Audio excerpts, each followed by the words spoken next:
Welcome to Wellness Wednesday. I'm Harmony, and today I want to tell you about a really interesting and exciting opportunity if you want to take it.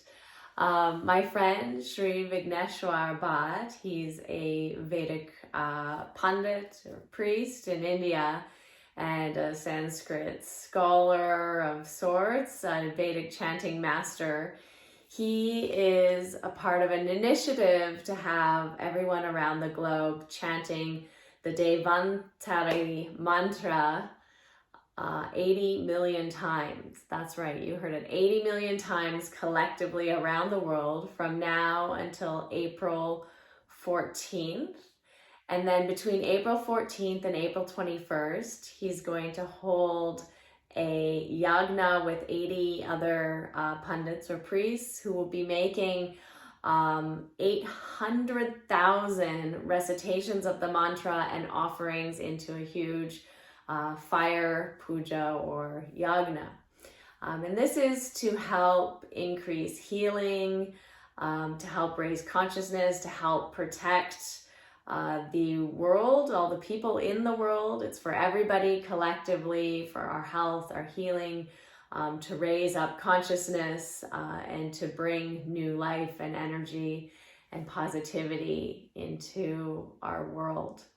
So Dhanvantari is the god of medicine. He's said to be the physician to the devas or to the gods.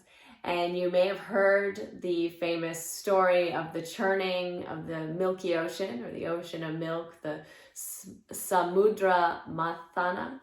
And this is where the Asuras, which are sort of negative entity beings that are full of selfishness and greed, and they want to take things. They're also very powerful yoga practitioners in a sense that they do a lot of rituals to gain a lot of power, and they do gain a lot of power. However, their power is always for themselves to be undefeatable.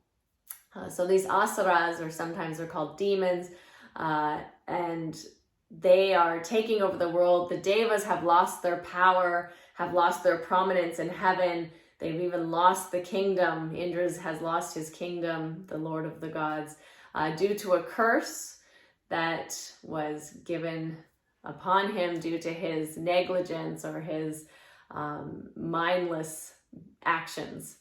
And so the devas go to Vishnu to ask for a way to increase their power again and regain heaven and restore the balance of the earth, because they are losing their foothold in the cosmos.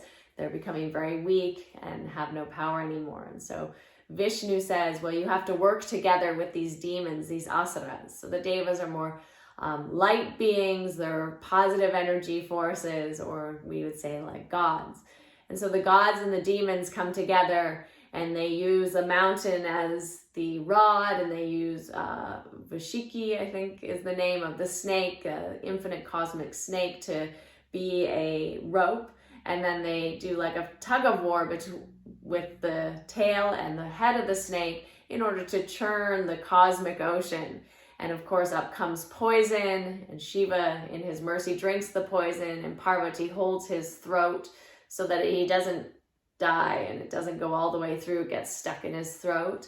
And he gets the name Nilakanta, which is a blue-throated one, because of this story and this act of taking in the poison so that the world wouldn't die, and the devas and the asuras and all the humans and all the creatures wouldn't die.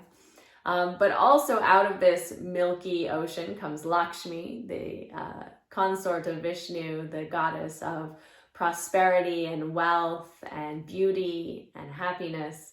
And also Dhanvantari, which is this also thought to be an incarnation of Vishnu, but this god of medicine. And he comes up holding the pot of Amrita. And Amrita is the immortal nectar, the sweet nectar of immortality, you would say, ambrosia in other types of mythology. And the gods need to take this nectar in order to get their strength and regain their immortal status and their kingdom of heaven. Of course, the Asuras notice this pot first, and they snatch it out of the hand of Dhanvantari, or this incarnation of Vishnu that's risen up out of the ocean, this medicine doctor, and the Asuras are fighting over it, who should have it first.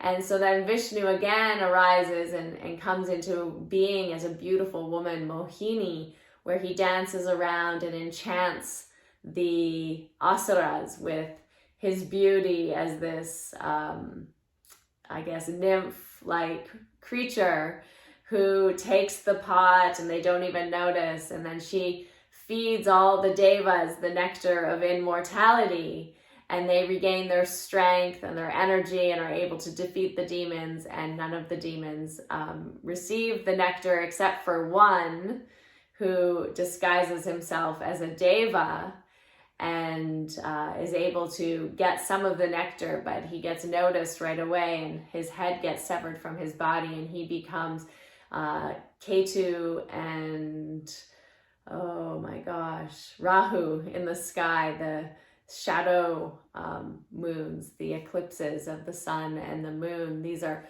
become eternal or immortal, right? They're eternal Vedic planets in Vedic astrology, named after this one Asura who was cunning enough to disguise himself as a deva.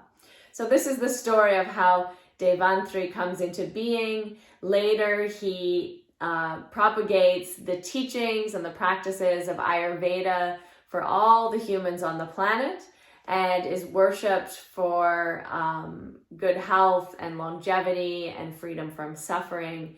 And so if you would like to participate in this practice with me and many others all over the world from now until April 14th, we're chanting Dhaṃ Dhanvantaraye Namaḥ. Dhaṃ Dhanvantaraye Namaḥ. 108 times. You can go check out my website. There'll be a blog with an audio recording of this and also a recap of this video if you'd like, and more about the story written out of Dhanvantari's birth or arising out of the Milky Ocean. I hope that you join. There's also a link to a website where you can sign up to keep track of your repetitions, or you can just keep track and then we'll all send them in at the end. But the more people who want to participate, to join in this chanting, the more we'll be able to lift the vibrations and the consciousness of our planet and help with the speeding up of healing and healthiness and unity, harmony, blessings, and yoga between all of us here existing together. So please join Dhaṃ Dhanvantaraye Namaḥ. I think you will really find a lot of great benefit from this practice. It's a beautiful mantra, and even for yourself, to relieve yourself from worry, anxiety, any kind of physical or mental or spiritual weight or burden, or, it'll be really positive in helping you to find freedom from these types of suffering and dis-ease. So thanks for listening. Thanks for joining me today. See you next week.